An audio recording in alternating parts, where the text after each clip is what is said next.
Well, welcome to the IS podcast. And this time we're not with Greg Sheridan, but we are with another author, the author of this book, The History of Christianity, which is a large tome. I have read it with great pleasure. I have so many questions. We could do 100 podcasts on this, but let me introduce you to the author, and that is Gerald Bray. Gerald, can you tell us who you are for those who don't know you? Oh, right. Right now I'm retired from various things. I'm a minister of the Church of England, ordained in the Church of England in 1978. I taught in London for a number of years. Since 1993, I've been associated with Beeson Divinity School at Samford University in Birmingham, Alabama, which is where I am right now talking to you. I'm also Director of Research for the Latimer Trust, which is an Anglican society based in London. I live about half the year in Cambridge, so I commute across the Atlantic. And I specialize in history and doctrine, particularly the early church and Reformation periods. Okay. That's all fascinating. I mean, I'm working for Anglicans here in Sydney, and the Anglican Church, as we know, is a broad church. What I found particularly fascinating in the book, by the way, was the history of how Anglicanism came to be as well. But can I ask you just very simply, straight away, why did you write the book? I was asked to do it. Okay. Which is always very nice. There was a rep from the SPCK, the Society for we call it for the Prevention of Christian Knowledge, for the Propagation of Christian Knowledge, some years ago, who said we need a good, introduction to British church history. And I said, well, I've been teaching the subject for a long time, and I haven't really found anything suitable. I can sit down and write it. So that's how it happened. Okay. And in terms of, let's just do this at two different levels. First of all, at an academic level, what is, are there other histories of the church? I mean, it's a massive subject, the history of Christianity in Britain and Ireland from the beginning right up to the present day. Is there anything else comparable with that? Well, not directly comparable. I mean, obviously there are all kinds of books on different aspects of church history, and some areas have been very well studied indeed. Particularly the Reformation period and so on, and you can get detailed studies. But general studies are much harder to find. You do occasionally get something, the late Bishop Moorman produced a history of Christianity in England. And then there was somebody who did the same thing for Scotland. I can't remember who it is now. But this was a long time ago. And various people have written on Ireland at different times. But putting them together, in an accessible way, this is unique as far as I know. Mm-hmm. I agree. I mean, I was racking my brains trying to think, you're right. You've got Renwick, for example, on Scotland. You've got plenty works on particular periods. Mm-hmm. But it struck me, one of the things about the book is it came across the impression to me of how, as a Scotsman, how connected Ireland, Scotland, England and Wales actually are, and that the United Kingdom, if you like, or Great Britain, it's not really an invention of the 18th century, is it? Oh, no, not at all. They've been connected right from the very beginning of Christianity. And I think that's an important point to stress because, as well as we all know, in recent years, the tendency has been to push apart in different ways and, to emphasize nationalism and so on. And I think this is a very unfortunate development because it loses sight of the commonality that there is, and that there will always be. I mean, it can't, at this point, we can't get away from that, because like it or not, we all speak English, we all watch the same television programs and so on. I mean, we're much more connected today than we've ever been. Yeah, and I wondered this as well in terms of one of the things that, again, just an impression from the book is people often speak of Christianity as very divisive. Mm-hmm. And it seems to me that Christianity united the United Kingdom, if you like, in a way. So, I mean, I knew, for example, as a good Presbyterian, that the Westminster Confession was designed to unite the church. That didn't work. Mm-hmm. But it seems as though there's an underlying unity in these nations that's brought about by Christianity. One of the things that we have in common is a common, if varied, Christian history. I mean, is that a fair comment?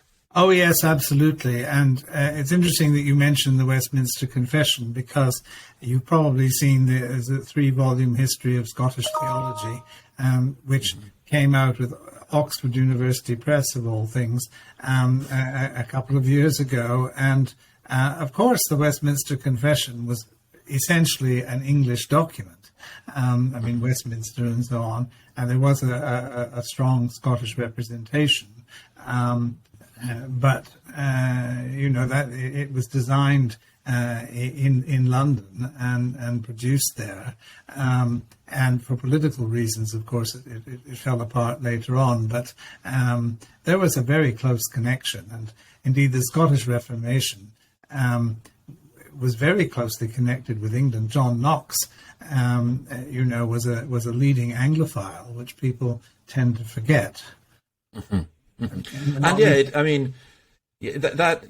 that's very true. I mean, one of the other things that, again, just giving the impression of the whole volume, mm-hmm. I think in today's world, in what I would say Western postmodernist society, we have a view of history which is kind of a chronological snobbery. We think that we are more advanced, and we talk about the Dark Ages, we talk about things back then being so much backwards.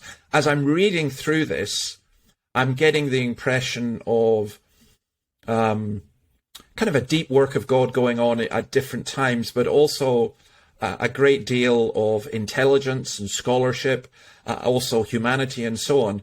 I mean, there are obviously different periods and there are different technologies, but one of the things I get from the book is just how human beings are, and also how, in one sense, there's nothing new under the sun. Is that something that you felt? You don't feel, what I'm trying to say is, you don't feel that your book is telling us of a history of progress from a darkness to the modern day light, but rather, is it more circular, or is it up and down, or what's the? Yeah, story? I think it's very hard to categorize like that. I mean, as you say, people don't change. Mm-hmm. Human nature stays the same as it always has been, and people they use the opportunities which they have, and you see some quite remarkable people. I mean, people like Patrick, for example. Mm-hmm. Who was taken as a slave to Ireland and learned the language and then went back to evangelize the country, which you might not think would be the thing an ex-slave would do, but he went and did that, and of course transformed everything, and then somebody like Bede, who never went more than 100 miles from his home, and spent his entire life really on Tyneside. Mm-hmm. And yet was the most learned man of his time, and indeed, could hold his own today against anybody in Durham. He's a most remarkable person. And then you had people whom we don't know by name, like the Kelly Day, the Chaldees in the Highlands of Scotland, who went around evangelizing. We don't know who they were. We don't know precisely what they did, but we see the result. They did a very solid work, which has never been uprooted. So these things are there. And I think one of the things, too, that people forget is that the important role of women in Anglo-Saxon England, founding monasteries and so on. There's some quite amazing things that you discover. I mean, the famous Lady Macbeth, was actually a major benefactress of the church, which is not the impression most people would have. Things like that. When people today tend to think that, women have been oppressed for generations and have never had any voice and never done anything until about 30 years ago. And then you turn around and find actually they were very influential, in different ways for many centuries. So things like that come out, when you look at it. Yeah, I mean, that's that is fascinating. In different ways, particularly, I did appreciate what you wrote about women, and history is often history of kings, isn't it? It's history of those who are in power, or history.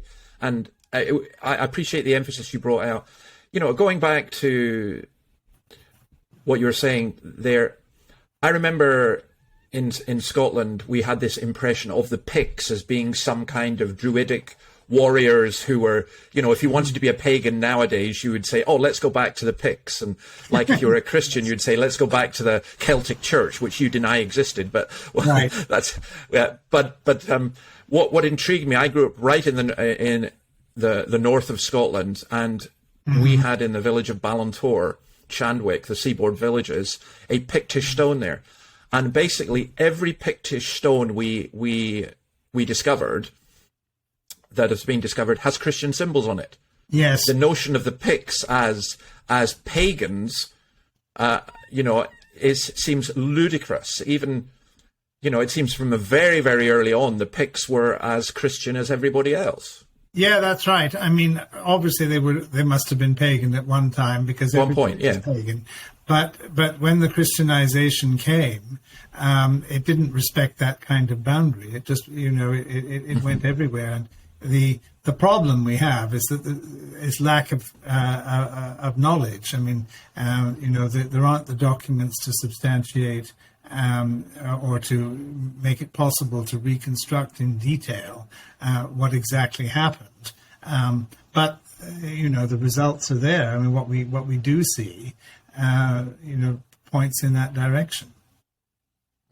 Can I make an observation? It's not a criticism. It's just because I think you actually, initially when I started reading the book, I actually wrote in margins. I write a lot in books. My wife hates this. But I'd written that this was a history of the church rather than Christianity.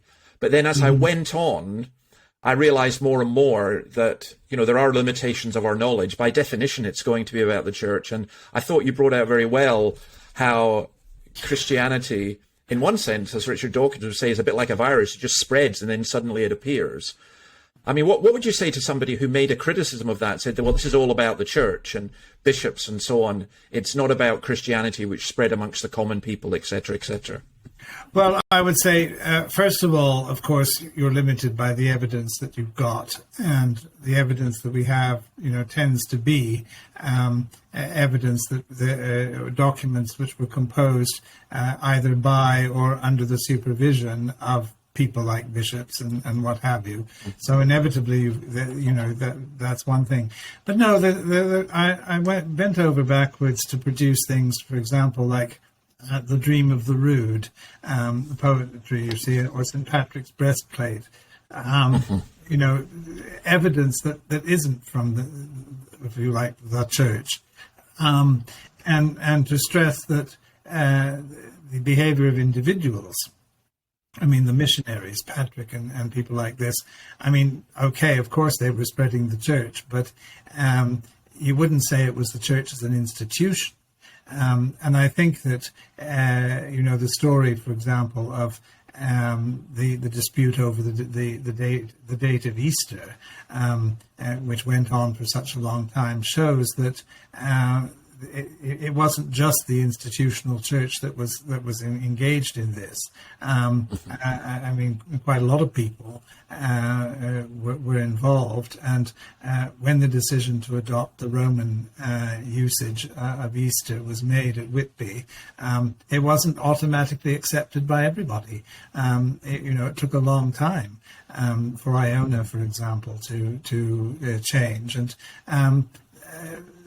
these were places that basically were self-sufficient, and call it the church if you like, but what's the church? I mean, are you talking about where two or three are gathered together in my name, or are you talking about some kind of Roman Empire, Roman spiritual empire?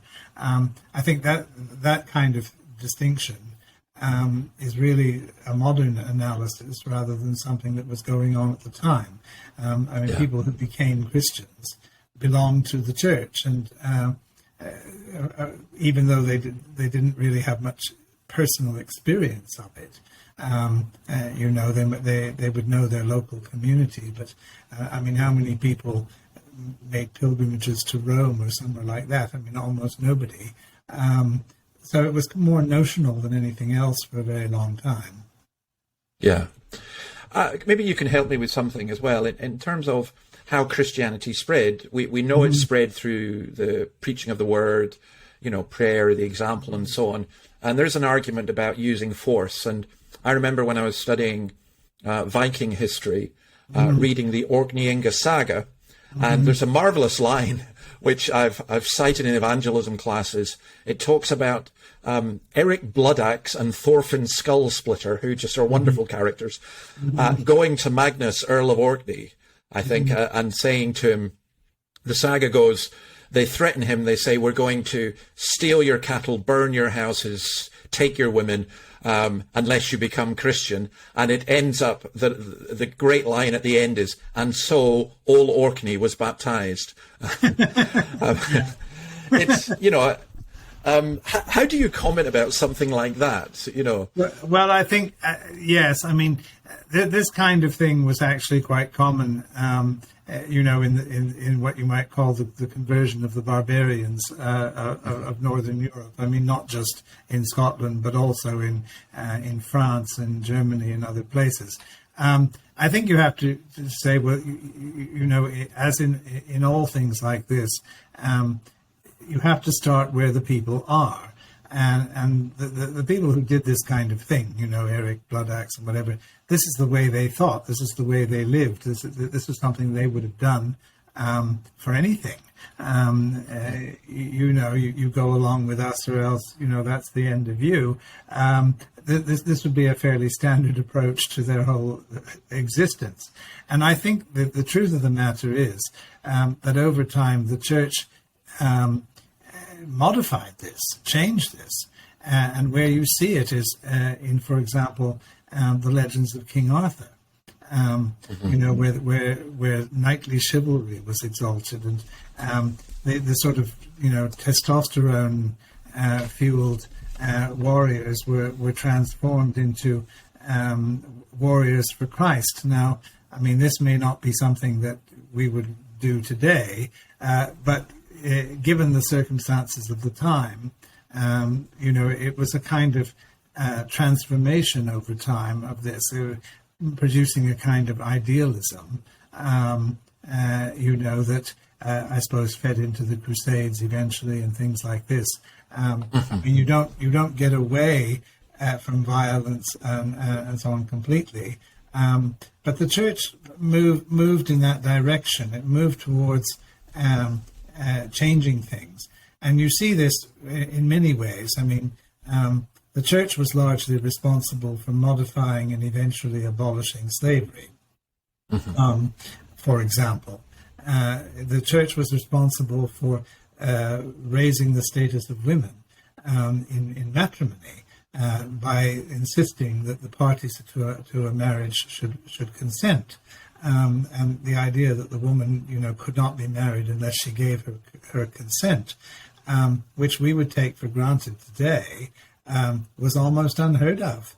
in pre-Christian times, because you did what your parents told you to do, and that was that. So although these things didn't change overnight, and it did take time, the church was moving in this direction, and gradually sort of domesticating, if you like, the violence and so on that you would find in an earlier time. So that's what I would say. Don't judge by the first generation. Look what happened over the subsequent centuries. I think that's extremely helpful, not least because Christianity seems often to me to work as kind of evolution rather than revolution. Yes. In so many ways. Mm-hmm. I want to, before we finish this particular podcast, and there is so much, I want to go to some of the details in the book that are, I find, some people think history is boring unless it's the big battles. I actually find it's the details that make history fascinating. Mm-hmm. And just a couple of things. On page 63, mm-hmm. you talk about the parish system. Mm-hmm. And in theory, everyone ought to have been able to attend weekly worship on foot, although this mm-hmm. ideal was not fully realized in the hillier and less populated regions of the north and west. Mm-hmm. I used to go to a church which was in the middle of a field in the Scottish Highlands, and I wondered why it was built there, not in the villages.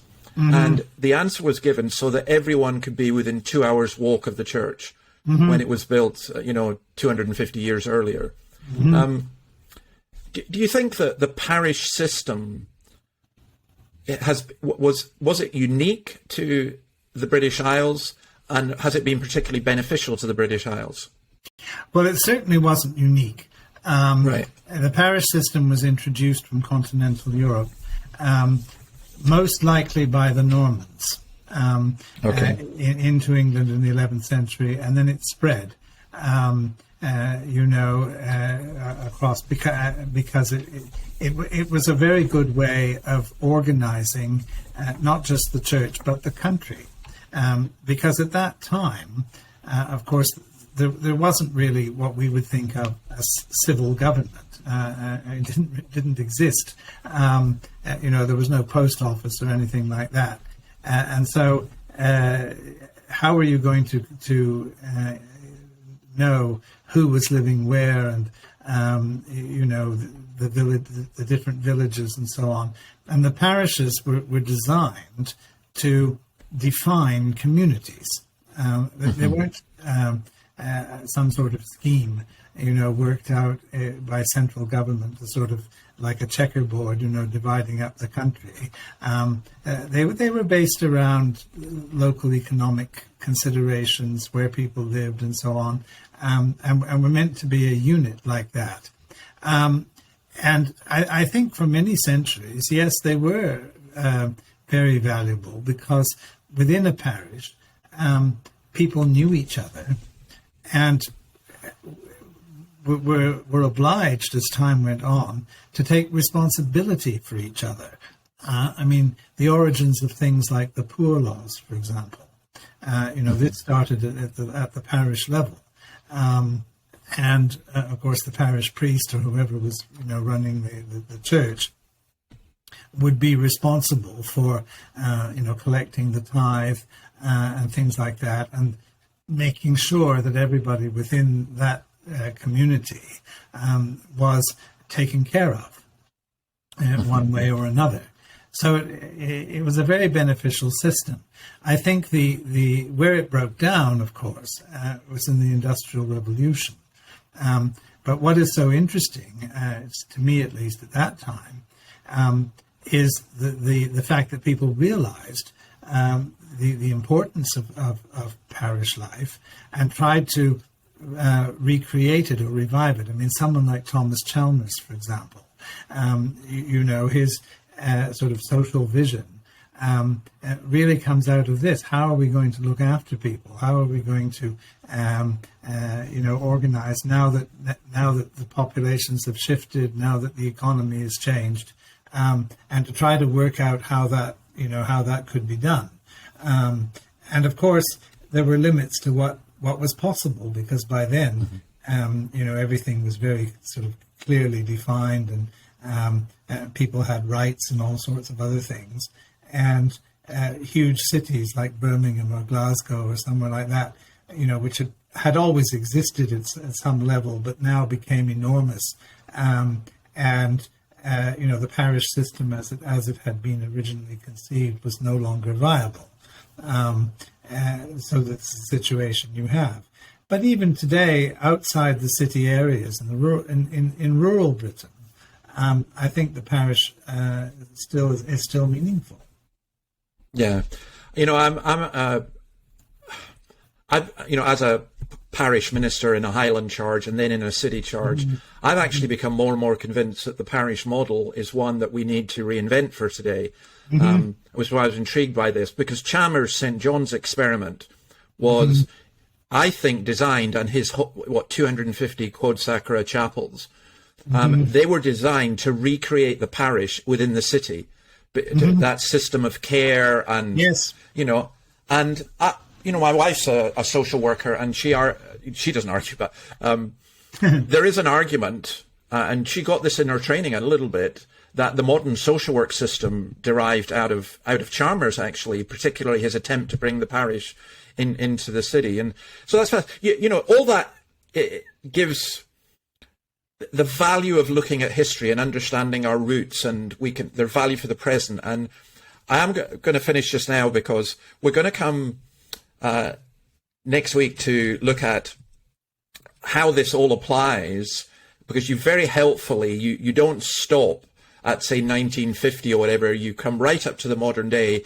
and you have some very provocative applications, which I think are wonderful, like all good sermons, they should be. You also have some very good illustrations. I have to mention this one in passing. I love this. This is on heresy, the new wine in the old wineskins.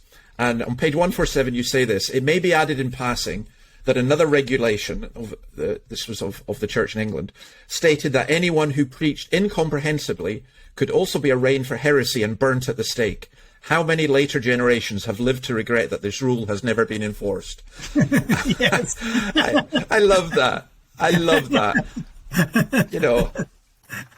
And you had these little quirky details that are just so wonderful, like the Westminster Confession, which I also had noticed has something about mental health, yes, which again was just, it's these. So listen, Gerald, can I thank you for this book? It really is.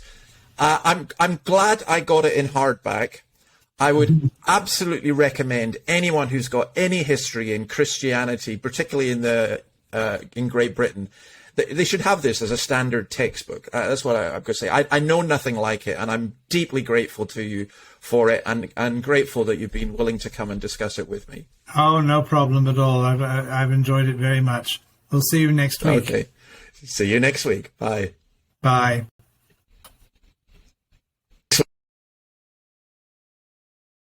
Bye. Bye.